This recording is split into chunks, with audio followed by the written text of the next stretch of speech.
नमस्कार दोस्तों। Daily news India 1.0 में आपका स्वागत है। दोस्तों, एक स्टार्टअप फाउंडर है इंडिया के अंदर।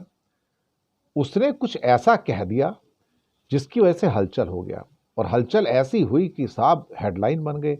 अलग अलग न्यूज़पेपर की वेबसाइट्स जो हैं उसके ऊपर ये सब कुछ आया हुआ है और वो स्टार्टअप फाउंडर की पोस्ट पर बवाल मच गया। सुना है उस पोस्ट को बाद में हटा भी लिया गया, लेकिन अब तो सबके सामने है कि ये भारत छोड़ने का सही वक्त है।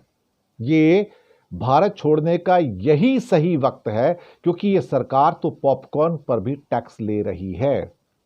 अब लिखा है कि $5 ट्रिलियन की इकॉनमी बनाने के लिए सरकार पॉपकॉर्न जैसी वस्तुओं पर हद से ज्यादा टैक्स ले रही है।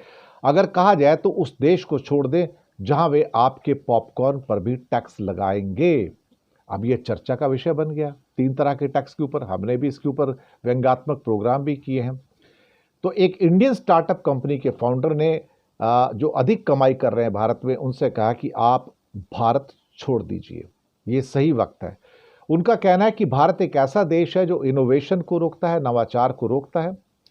और सोशल मीडिया पोस्ट के माध्यम से सरकार पर इस फाउंडर ने निशाना साधा कि भारत में टैक्स सबसे ज्यादा है और बुनियादी सुविधाएं सबसे खराब।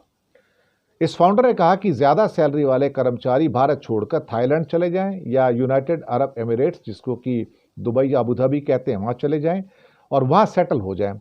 इस पोस्ट के बाद से सोशल मीडिया की कई जगह पर बहुत बड़ी जो है वो बहस छिड़ गई कि भाई क्या है। उन्होंने रेडिट नाम की जो एक सोशल मीडिया साइट है उसके ऊपर स्टार्टअप फाउंडर ने पोस्ट लिखा है, भारत छोड़ने का सही समय आ गया है। भारत एक अद्भुत देश है लेकिन इनोवेशन के लिए जगह सही नहीं है। लेकिन बाद में इस पोस्ट को डिलीट कर दिया गया। टाइम्स ऑफ इंडिया की रिपोर्ट के मुताबिक इस पोस्ट को R.India के मॉडरेटर द्वारा हटा दिया गया है। हालांकि स्पष्ट नहीं कि पोस्ट क्यों हटाई गई। इस पोस्ट के जवाब में बहुत सारे सैकड़ों लोगों ने रिप्लाई किया, वो अभी भी मौजूद हैं।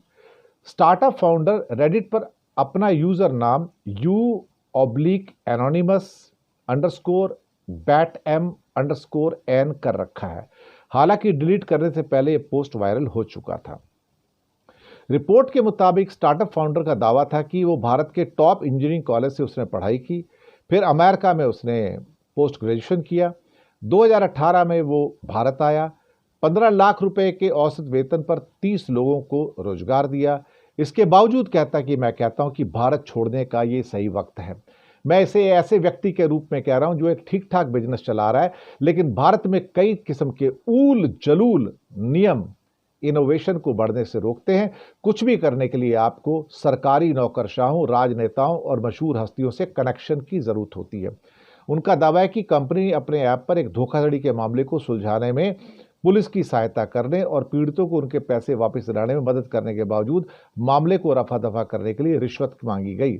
उन्होंने कहा कि यह टैक्स सबसे ज्यादा खराब है, सड़क और हॉस्पिटल जैसी बुनियादी सुविधाएं सबसे खराब।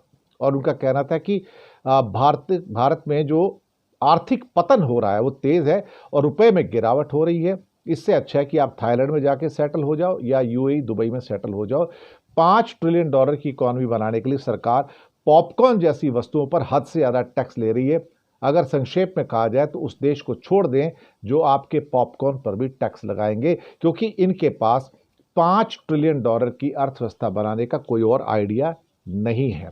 बहुत तीखे वाक्य है भाई, बहुत तीखे वाक्य है कि पॉपकॉर्न पर टैक्स लगाकर $5 ट्रिलियन की इकॉनमी बनाएंगे। इससे ज्यादा मैं क्या कहूं इसे। मैं खुद भी हैरान हूं कि भारत छोड़ने का ये सही वक्त है कि पॉपकॉर्न पर टैक्स ले रही सरकार और उससे $5 ट्रिलियन की इकॉनमी बनाएंगे। अच्छा होगा आप यूएई या थाईलैंड में सेटल हो जाएं। ये है पोस्ट एक इंडियन स्टार्टअप के फाउंडर की। शुक्रिया आपका।